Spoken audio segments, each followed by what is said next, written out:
전 세계 광의 통화 M2 공급량은 사상 처음으로 140조 달러에 육박하는 수준으로 증가했다. 그래서 코로나 사태 이후에 이게 각국 중앙은행이 유동성을 대거 공급을 했고요. 역사상 발행된 전체 달러의 상당수가 이 시기 이후에 발행되었다. 우리나라도 사상 최고의 무역 흑자들이 계속되고 있고, 그로 인해서 이렇게 외화로 보유하고 있는 것도 있지만 원화로 환전해야 되기 때문에 계속해서 이것이 바꿔지고 있는 것으로 알고 있습니다. 제 그래서 통화량이 지금 상당히 많은 상태. 그런데도 불구하고 금리를 인상해야 되는 상태 이렇게 되겠습니다. 있는 사람만 있고, 그래서 그 돈이 이제 앞으로 전 세계 인플레이션 부분인데요. 이렇게 사실상 부동산과 주식 이외에는 뭐 이렇게 딱히 이렇게 해지할 곳이 없다. 금이 이제 가짜 금이 나와서 잘라도 모르는 상태 전문가들. 그러면 금으로 이렇게 자산 가치로서는 의미가 없어서 실물을 못 사죠. 두려워서 통장에서만 올리고 내리고 있는 상황인데, 가상화폐 시장까지 해가지고 사실상 유동성을 거기서 조금 흡수해 준다 할지라도 전 세계에서 물가를 식량 관련해서 이렇게 물가를 갖다 인위적으로 정부에서 낮추는 이런 인위적으로 좀 싸게 공급을 해야죠. 그런 부분으로 인플레이션의 어떤 해악을 좀 해결할 수 있다. 전 세계 동시에 하면 된다. 엄청난 식량 가격이 아프리카에서 식량 생산한다든지 석유 같은 것이 인공 석유가 이제 앞으로 나오고, 또 이렇게 인공이기 때문에 싼 수소와 어떤 이산화탄소가 나와가지고 이 부분을 다 앞다까지 다 해결했을 때 이 부분이 해결 좀 도움이 될 것 같은데요. 이것은 금리를 높인다 해서 해결될 수 있는 부분은 아닌 것입니다. 근본적으로 22조 6천억 달러 이상을 이렇게 통화량을 발행해서 사상 최고치 돌파. 미국, 유로존과 기타 주요국, 미국, 중국, 일본, 유럽 주요 중앙은행 M2샤2 역시 사상 최고치를 경신하고, 글로벌 자산 가격이 이게 전 세계 유동성의 돈이 풍성해졌기 때문에 이 속도가 빨라지면 이게 안 좋거든요.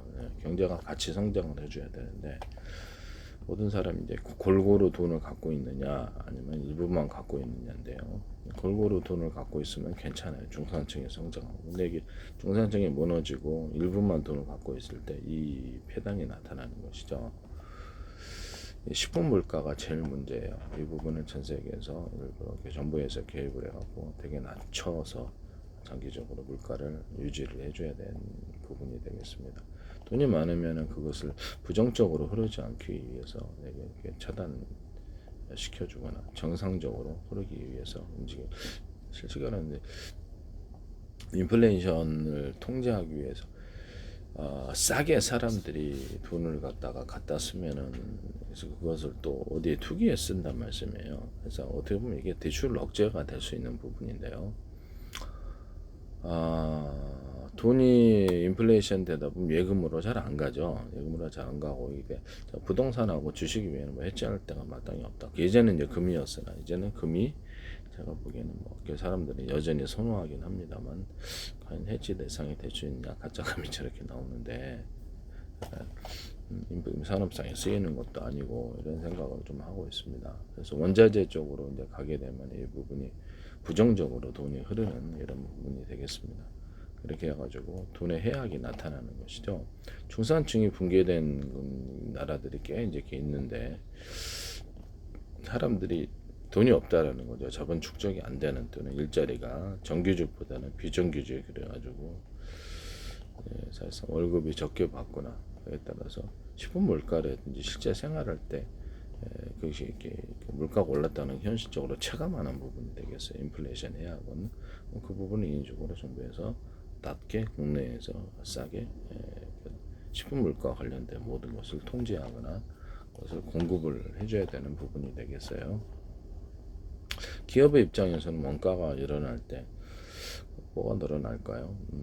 자기가 이렇게 들어오는 이렇게 서로 이렇게 증폭한단 말이에요. 서로 가격 올리고자 하는 심리 때문에 증폭하는데 이것이 시장의 현실을 반영한 그런 비용 상승이 아니라 자기네들이 멋대로 올려버린다는 분위기 타서 한번 올린 걸 자꾸 내리지 않죠. 그래서 경쟁자를 등장을 시켜줘야 되는데 정부가 공급을 해야 되는 이유가 여기 있습니다. 또는 매점 매석이나 이런 걸 통해서 일부러 가격을 조작해서 그래서 이렇게 시장에 이렇게 어떤 물가를 올렸을 때 이게 큰일이 아닐 수가 없죠.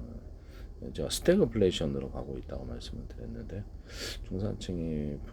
중산층이 예전보다도 이렇게 많이 형성되지 못한 채 돈은 많은데 또 시중에 돈은 많은데 이것이 골고루 없을 때 일부만 있을 때 이게 문제가 된다라고 말씀을 드렸습니다. 그 돈을 이렇게 부정적으로 흐르는 물가를 상승시키는 이런 원자재 시장으로 흐르기보다 투기적인 문제가 생긴다는 거죠. 그래서 이렇게 정상적으로 이렇게 흘러야 되는데 금리를 낮게 유지를 하면서도 근데 이게 시중에서 이렇게 은행으로 그것을 돌리려고 그래도 인플레는 해지 때문에 잘 안 가려고 그러는 그래서 은행에서 돈을 빌릴 때도 뭐 신용이 좋은 사람들은 거의 자본이 있는 사람들이 신용이 좋은 사람들이기 때문에 이 부분이 이제 문제가 되는 부분이다 하겠어요. 그렇다고 이거를 금리를 갖다가 이렇게 높이 인상을 해갖고 했을 때 가계 부담이 엄청나게 중산층이 가뜩이나 붕괴되는 상태에서 중산층이 가뜩이나 붕괴되는 상태에서 그래서 금리를 인상을 해보면 경제가 안 들어가요. 그래서 그 돈이 이제 어디로 가느냐 그러면 원자재 시장으로 가는 게 문제가 된다는 거죠. 사람들은 그 많은 돈을 이제 인플레 해지를 위해서 해지를 해야 되는데 원자재 시장으로 가니까 물가를 상승하여서 이게 문제가 크죠. 그래서 이 부분에 대해서 어떻게 할 것이냐. 그렇다 돈을 안 빌려주자니 어떤 주식